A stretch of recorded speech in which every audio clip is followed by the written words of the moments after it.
Olá, seja muito bem-vindo a mais um Corecast, o podcast oficial do Conselho Regional de Economia.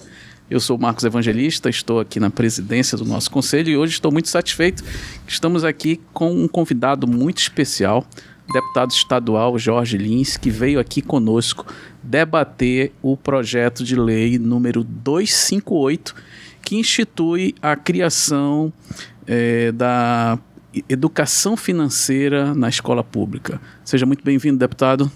Bom, eu quero aqui primeiramente dar meu boa tarde e cumprimentar a todos que estão nos acompanhando aqui no Corecast. Agradecer você, Marcos, que é o presidente do Conselho Regional de Economia do Estado do Amazonas. Agradecer aqui também a presença do meu amigo Judá Torres, que é um grande economista, que é conselheiro, da mesma forma o Erivaldo também, que é conselheiro da Corecon. Estamos aqui no Corecast, é um prazer poder estar aqui, falar de um assunto que me entusiasma muito, que é a educação financeira.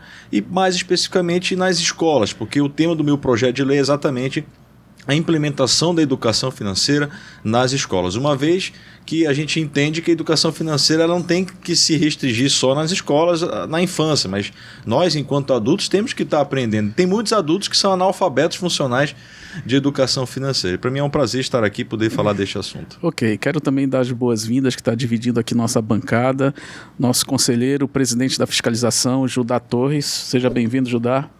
Olá, mais uma vez obrigado. Agradeço aí ao Amazônia Podcast, mais uma vez cedendo a casa para a gente trazer esse tema tão importante para a sociedade. Agradecer a presença do meu amigo deputado Jorge Lins e parabenizar desde já por essa importante iniciativa que com certeza vai trazer muitos frutos para a nossa sociedade, ajudar na formação do cidadão mais responsável com as suas finanças no futuro. E também agradecer, por último e não menos importante, a presença aqui do nosso conselheiro regional, nosso ex-presidente, ex-conselheiro federal, Erivaldo Lopes. Seja bem-vindo, Erivaldo. Tranquilo, estamos aí, vamos em frente. Deputado, vamos lá iniciar o nosso bate-papo. Primeiro, te parabenizar aí pela iniciativa. A gente sabe que 70% das famílias encontram-se endividadas por falta exatamente do que você colocou no seu projeto, que é a falta de conhecimento das suas finanças, gerenciamento das suas finanças, falta de educação financeira. De onde veio essa ideia, deputado? Então, essa ideia, na realidade, ela surgiu desde o momento em que eu, lá atrás, senti essa dificuldade, Marcos. Porque eu, como qualquer outra pessoa, eu não tive educação financeira nas escolas. E nós crescemos, a minha geração, particularmente a da década de 80, eu sou de 82, nós crescemos com a ideia de que a poupança sempre foi o melhor investimento. Quem nunca aqui ouviu o pai e a mãe falar assim, não, vamos fazer uma poupança para você. E à medida que a gente vai crescendo e a gente vai conseguindo ganhar o nosso próprio dinheiro, a gente vai começando a pensar como usar o dinheiro, como racionalizar os gastos. E daí a gente vai em busca de conteúdo voltado para a educação financeira. Essa relação de consumo, o que é ativo, o que é passivo. Você tem que ter uma reserva de emergência ou uma reserva de oportunidade para que você faça aplicações para que no futuro você, através de um planejamento, consiga comprar uma casa, um carro, consiga cursar uma faculdade. Então eu tive essa dificuldade e eu precisei aprender por si próprio. Eu precisei ir atrás de conhecimento para que eu pudesse hoje ter uma vida financeira mais estabilizada. E, portanto, com base nessa dificuldade que eu enfrentei, é que eu hoje, como deputado estadual, penso que as nossas crianças de hoje, que serão os adultos do futuro, poderão ter um cenário bem diferente daquele que eu tive. Então, por que não, enquanto deputado, sugerir um projeto de lei que, com certeza, é um tema extremamente corrente, né? Hoje se fala muito em educação financeira, tanto é que desde 2017 a educação financeira já está na Base Nacional Comum Curricular, ou seja, como conteúdo transversal, que aí a gente vai discutir um pouquinho. Eu tenho uma crítica à educação financeira como conteúdo transversal, porque ela é ministrada de forma fragmentada, então você não consegue ter uma continuidade, uma integração do conhecimento e assim formar o teu juízo de valor. Mas no Amazonas, infelizmente, na rede pública estadual de ensino, nós não temos educação financeira. Então, daí surgiu a ideia de nós fazermos esse projeto, de nós protocolarmos. A gente precisou de um tempo para desenvolver de que forma que a educação financeira poderia ser melhor implementada nas escolas, de maneira que os nossos jovens, as nossas crianças pudessem ter esses conhecimentos e aplicar na prática. Porque não adianta você ter a teoria e não ter, ou não saber aplicar na prática. Então, a ideia do projeto é exatamente isso. É você ter o conhecimento, mas ao mesmo tempo ter condições de, à medida que você tem aquele conhecimento, você vai colocar em prática. Excelente. Judá? Não, eu gostaria aqui até de avançar, né? Justamente essa progressão do conhecimento, ela é totalmente necessária. Porque uma coisa é você ver um assunto agora, mínimo, daqui 6 meses você encontrar novamente um pouquinho mais de assunto, você vai acabar esquecendo e não vai conseguir ligar os pontos e aquilo não vai ter aplicabilidade na tua vida. E aí, deputado, eu gostaria de começar a debater aqui sobre os módulos, né, que a gente teria. E, assim, eu como economista eu lhe falo, ao meu ver, uma educação vai sair completa, educação financeira básica e completa para o estudante, porque os módulos estão muito bem divididos, estão muito bem acertados. Se a gente conseguir, de fato, implementar a totalidade do seu projeto de lei, sem dúvidas isso trará muito impacto. E aí eu digo mais, no projeto de lei, o senhor está instituindo isso nas escolas da rede pública, né? Isso com certeza deve ser levado também depois para as escolas da rede particular. Perfeitamente. Na realidade, nas escolas privadas, eu, pelo menos, já tive o conhecimento, algumas já incluíram como conteúdo transversal. E aí, eu vou aproveitar essa oportunidade para a gente explicar um pouquinho o meu projeto. Então, como eu falei, a Base Nacional Comum Curricular já entende, né, já coloca a educação financeira como matéria obrigatória nas escolas de forma transversal. A transversalidade, no que ela se traduz? Você imagina o professor de História. Ele vai falar sobre a evolução da política monetária do Brasil nos últimos 100 anos. Aí o professor de Sociologia, de Filosofia, vai falar sobre a importância do dinheiro no nosso cotidiano e a relação de consumo. Quer dizer, o professor de História vai falar sobre política monetária, o professor de Sociologia vai falar sobre a relação de consumo, o professor de Matemática vai falar de matemática financeira. Como é que esse aluno ele vai conseguir contextualizar todo esse aprendizado de maneira que ele consiga ver isso e como aplicar isso na prática? Muito difícil. Então, essa fragmentação do conteúdo, que eu, particularmente, é uma crítica que eu faço à transversalidade da educação, no caso, a educação financeira como conteúdo transversal, e daí é que entra o nosso projeto. O nosso projeto é como se fosse uma matéria, educação financeira, só que no contraturno escolar, porque é até inconstitucional a gente querer implementar um projeto que possa interferir na grade curricular das escolas. Não passaria nunca na Assembleia. Então a ideia é no contraturno, uma matéria extracurricular. E aí tendo essa parceria com o CETAM, o Centro de Educação Tecnológica do Amazonas. Então a SEDUC entraria com estrutura e cronograma e o CETAM entraria com um corpo técnico. Ou seja, quem diga, mas vai ter custo para o Estado. Não, se a SEDUC tem condições tem a estrutura, tem o local para que essas aulas sejam ministradas, né, no período da manhã, no período da tarde, ou seja, os alunos que estudam de manhã fazem à tarde, quem estuda à tarde faz o curso de manhã.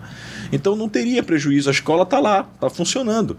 Sim. E o corpo técnico, o CETAM, entraria. Tanto é que o CETAM, hoje você tem lá cursos de gestão de negócios, tem cursos de matemática financeira, você tem cursos de startup, de empreendedorismo, que são, digamos assim, disciplinas correlatas à educação financeira. Como é que você hoje vai falar de empreendedorismo e não vai falar de educação financeira, Marcos? Verdade. Não tem como. Como é que o empreendedor ele vai começar o seu negócio? Ele primeiro precisa ter um planejamento financeiro para iniciar, o mínimo possível, para iniciar o negócio, e claro, vai depender do negócio.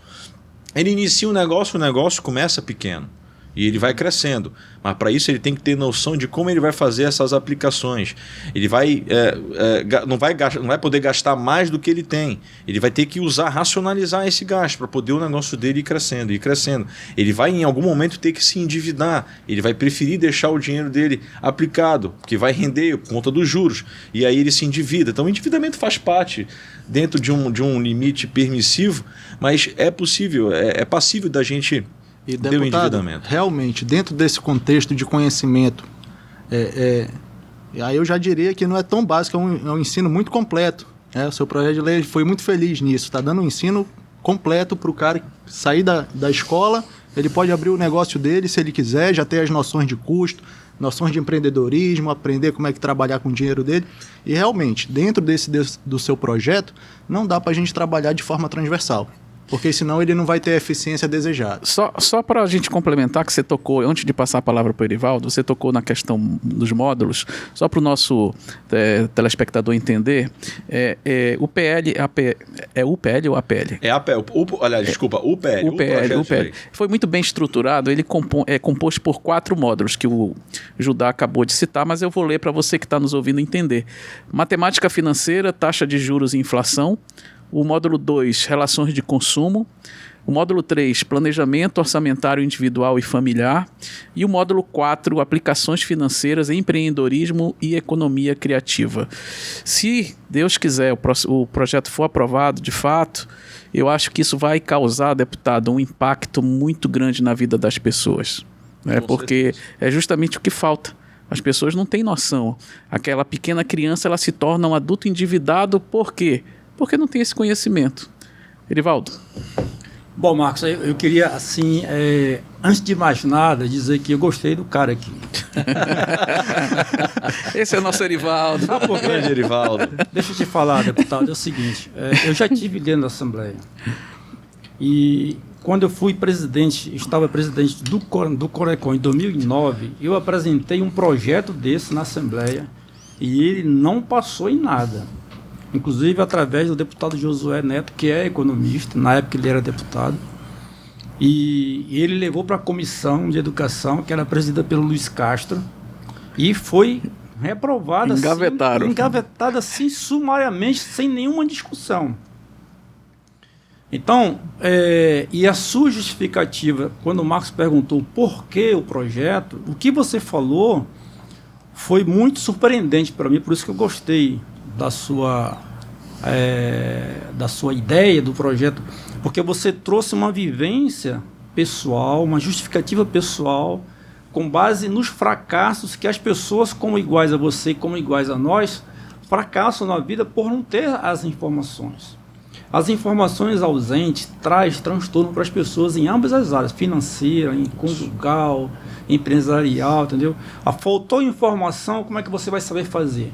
Você só sabe fazer o que você tem como embasamento, informação. Então, o teu projeto traz uma luz, entendeu? Nós já discutimos esse projeto, essa questão da educação financeira, dentro do Congresso Brasileiro que nós realizamos aqui em 2013, em Manaus. Nós trouxemos uma professora para falar sobre a psicologia econômica, que onde ela, no curso dela, dentro do Congresso, ela trouxe muitos estudantes para assistir aquilo ali.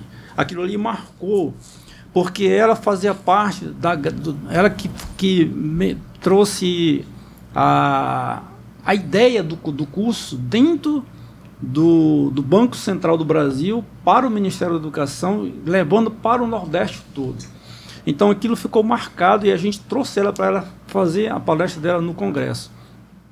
E a sua matéria, o projeto, você falou da questão da transversalidade.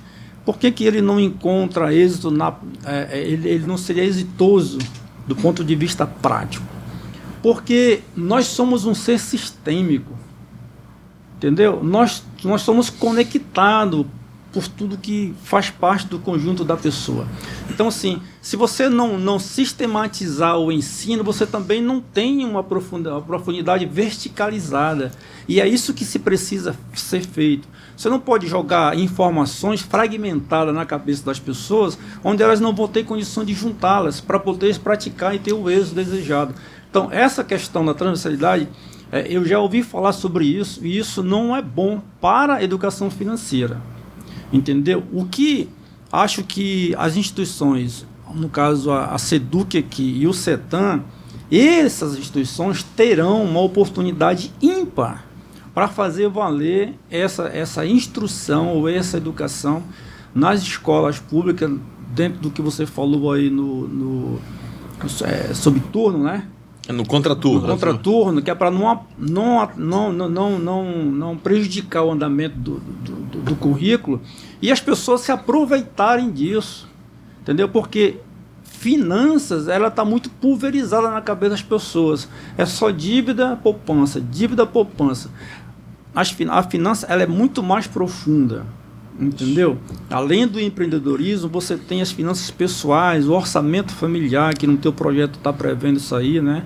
O orçamento familiar, isso é importante porque as pessoas não têm noção do que é investimento, como é que ele se subdivide, o que é investimento fixo, o que é capital fixo. O mercado de capital nas famílias brasileiras é um absurdo de estupidez, de ignorância. Só 5% da sociedade brasileira investe em bolsa de valores. Eu gostaria de fazer um adendo aqui, Erivaldo, me permite, que a gente está falando projeto de lei, mas já foi aprovado, né? É isso que eu ia perguntar, como é que está isso? Não, já foi aprovado. Mas ainda não foi sancionado. Todos os projetos de lei que são protocolados, nós iniciamos o processo legislativo. E aí ele passa em todas as comissões. Tem aquelas que são terminativas, né, que é o caso da Comissão de Constituição, Justiça e Redação, e também a de Assuntos Econômicos. Aí passa para a Comissão Temática Correlata, por exemplo. Se é uma matéria que está relacionada à educação, então vai para a Comissão de Educação. E ela passou em todas as comissões e agora no dia 6 de junho foi pautada na ordem do dia e foi aprovada. Poxa, que bom. Por todos os deputados que estavam ali presentes. Qual que é o próximo passo agora, deputado? O próximo passo é aguardar a sanção ou não do governador do estado. A gente está aí esperançoso de que a gente possa conseguir fazer desse projeto um projeto que se torne uma realidade aqui para o nosso estado do Amazonas. E assim, eu fico muito feliz realmente de poder, e é como eu falei, o Erivaldo captou bem, foi uma experiência que eu vivi, da dificuldade que eu tive e da gente perceber que realmente isso não é uma coisa só do GEOS. Tanto é que a prova disso é que essa pesquisa de inadimplência, a pesquisa de endividamento de inadimplência do consumidor, a PEIC, né, foi publicado agora em maio. 78% dos brasileiros, das famílias brasileiras, são endividadas. Falei 75, já está em 78. Né? Exatamente, o estado do Amazonas, aproximadamente 53% da população está inadimplente também, segundo o Serasa Experian, quer dizer, a segunda maior representatividade dentre todos os estados brasileiros de endividados está aqui no estado do Amazonas. E isso é cultural, a gente sabe, o brasileiro ele gasta mais do que ele ganha. Isso aí não tem jeito. É questão cultural. A questão, deputado, que, por exemplo, você fala assim, endividado, a dívida não é um problema. O problema é a qualidade dessa dívida, entendeu? Assim, a gestão da dívida. Como que você trabalha nessa dívida? Em função dessa falta de educação, você leva esse endividamento, seu endividamento ruim, péssimo, porque tem um endividamento saudável, entendeu? Perfeito. Porque a dívida saudável é aquela que você planeja em condições de pagamento dentro dos seus recursos, na condição dos seus recursos. Quando você não tem esse planejamento, a sua dívida ultrapassa a sua condição de pagar e vira um problema no endividamento. Aí recorre à inadimplência. Essa daí vai ser a nossa missão em sala de aula, Erivaldo. Se Deus quiser, eu gostaria até de puxar essa sardinha logo para o nosso lado, que o deputado comentou aí sobre depois a aplicação dessa disciplina, né? Vai ser direcionado para a SEDUC, o CETAM vai contratar corpo técnico e tal, para estar no contraturno ministrando essa disciplina. E como o senhor bem falou, o professor de sociologia dá um temazinho, o de matemática outro tema, de história outro tema. Seria possível a gente fazer essa parceria com o CETAM para, na parte do corpo técnico, administrar essa disciplina, ser economistas em sala de aula, para a gente contribuir com a sociedade aí? Olha, eu não tenho dúvida, eu acho excelente essa ideia. Eu sou um entusiasta da ideia de que os professores que deveriam ministrar esse curso de educação financeira nas escolas teriam que ser economistas mesmo. Isso é uma coisa que a gente precisa trabalhar, isso precisa ser trabalhado. Nós temos aí o CETAM, existe já um corpo técnico lá que eu acredito que deve haver economistas já trabalhando. E aí a ideia é que a gente realmente coloque economistas. Isso seria o ideal. Exato. Né? Então, assim, eu quero deixar claro para toda a classe dos economistas do estado do Amazonas que eu apoio essa iniciativa. Acho que é importante nós termos pessoas qualificadas como vocês para ministrar um curso tão importante que vai impactar tão positivamente na vida dos jovens que hoje são jovens, são crianças, mas que lá na frente serão os adultos que vão construir o nosso Amazonas. E a gente com certeza conta com seu apoio aí, porque a gente sabe que não termina aqui, né? Vai para a sanção, depois vai para a aplicação, aí o CETAM vai elaborar um cronograma, vai ver como gerenciar isso tudo. E com certeza a gente vai ter muito mais reuniões com o senhor, com o CETAM, com a SEDUC, e a gente quer deixar logo essa parceria fechada aí para a gente trabalhar junto. Perfeitamente. O que eu entendo assim com relação ao seu projeto? Veja, porque você é como um homem público, e aí a gente apela ao governador que ele aproveite essa oportunidade, também se faça valer dessa iniciativa e seja o governador que aprove esse projeto, porque nunca teve. O que eu quero dizer aqui é o seguinte: a gente não está querendo aqui oferecer o economista por querer fazer uma reserva de mercado da profissão do economista. Não é isso. A questão é qualificar a informação. Entendeu? Você colocou um projeto, virou lei. É lei agora acontecer a educação financeira nas escolas públicas. Mas quem será o administrador dessa disciplina? Será um matemático? Nada contra os matemáticos. São pessoas que estudam, trabalham para isso. Nada contra os geógrafos, os históricos, o professor de histórias. Nada contra ninguém. A questão é qualificar o ensino para ter êxito. Qual é o êxito disso? Qual é a visão que o deputado teve sobre isso? Famílias ajustadas financeiramente. As pessoas que não vivem financeiramente ajustadas em seus lares têm problema de relacionamentos. Tem problema dos pais com os filhos, da esposa com o esposo, entendeu? Do morador com o comércio. Ele se relaciona mal financeiramente com todo mundo. Isso traz um transtorno social. E não só social, viu, Erivaldo? Até questão de saúde também, saúde mental. Isso. Quantas pessoas, quantos chefes de família, pais de família ficam deprimidos por questões financeiras, né? E quantos divórcios são provocados por questão de desequilíbrio financeiramente entre uma pessoa e outra? Sim. Entendeu? Então, assim, essa falta de solidariedade financeira dentro da família, hoje dita moderna, se você não tivesse ajustado, você provoca uma instabilidade emocional e provoca os fins dos casamentos, entendeu? Dos divórcios. Mais ou menos, mais de 20% dos divórcios hoje são provocados por desequilíbrio financeiro. E você falou uma coisa também que eu achei assim, importante, que é informação. Nós sem informação, a gente não é nada. Não é nada. E é por isso que a gente precisa possibilitar as nossas crianças, os nossos jovens, desde esta faixa etária, a terem acesso à informação de qualidade. Olha, quando eu comecei a aprender educação financeira, foi impressionante a mudança que esse conhecimento trouxe na minha vida. Eu falo isso com muita veemência, porque realmente foi um divisor de águas quando eu aprendi o pouco que eu sei de educação financeira, sobre investimentos, sobre a bolsa de valores, que eu sou um investidor, também conhecimento sobre renda fixa, sobre os produtos que nós temos de renda fixa. Isso com certeza deu uma virada de chave na minha vida. E até na questão de alguns valores meus, de prioridades. Então eu mudei muito a minha forma de pensar quando eu conheci a educação financeira. Então veja, se isso mudou o George, como que isso não vai mudar? Mesmo aquele que está numa fase adulta, eu aconselho que estudem educação financeira. Isso com certeza vai mudar significativamente a sua forma de ver. Eu acredito que essa temática é algo que ela não volta mais. É só daqui para frente, é daqui para melhor, com certeza. Quando eu entrei na Universidade Federal do Amazonas, eu tive um colega que ele veio através de intercâmbio de Cabo Verde, cursar economia aqui na UFAM comigo. E eu me impressionei porque no ensino médio dele, ele já tinha tido acesso a praticamente todo o nosso primeiro ano de formação. Ele já tinha estudado dentro do ensino médio.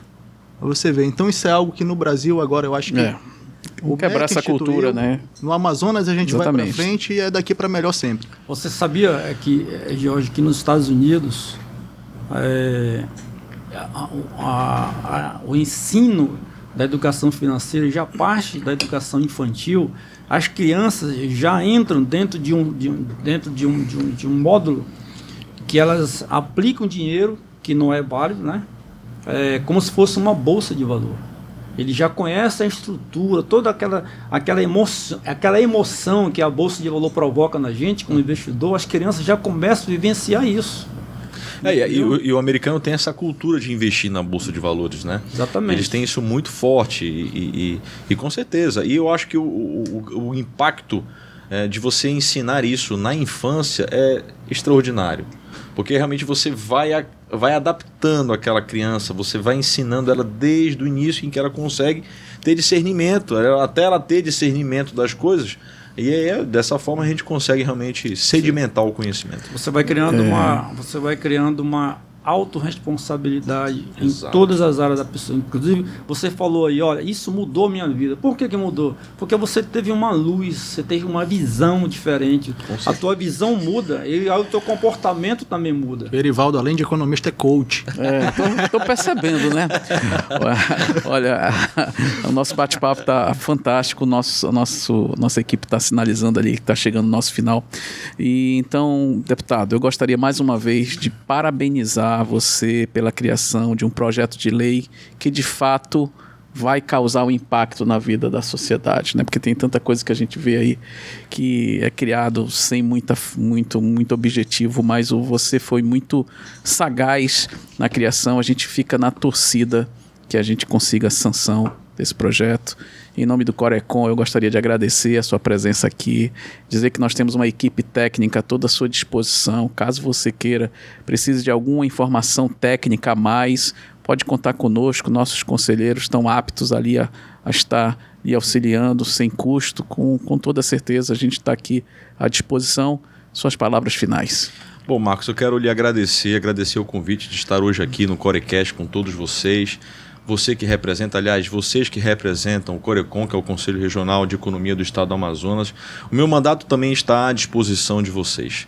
É um projeto que, com certeza, eu não tenho dúvida, se sancionado pelo governador, vai, de fato, promover transformações muito positivas nessa questão da educação financeira, no caso, no âmbito escolar. E eu fico muito feliz de poder estar sendo o autor dessa proposta. Eu quero aqui, claro, agradecer a toda a minha equipe. A equipe que faz o meu mandato acontecer. Porque nós não trabalhamos sozinhos. Nós temos uma equipe, nós temos as pessoas que trabalham, assessoria jurídica, assessoria de comunicação, está aqui a Lúcia, que é minha assessora de imprensa, tá o Eric, tá as pessoas que fazem a coisa acontecer. E todos os nossos projetos, eu sempre procuro democratizar muito as nossas decisões na minha atividade parlamentar. Eu gosto de ouvir as pessoas técnicas. Eu sou médico, eu sei fazer cirurgia, eu sei atender medicina, mas todos os conhecimentos... Eu sou movido a desafios também. E economia sempre foi um desafio para mim. Eu já, por várias vezes, levei pautas relacionadas à economia, a desenvolvimento econômico do nosso estado, que é algo que me entusiasma bastante. E o meu mandato está à disposição. O parlamentar, eu estou como deputado estadual.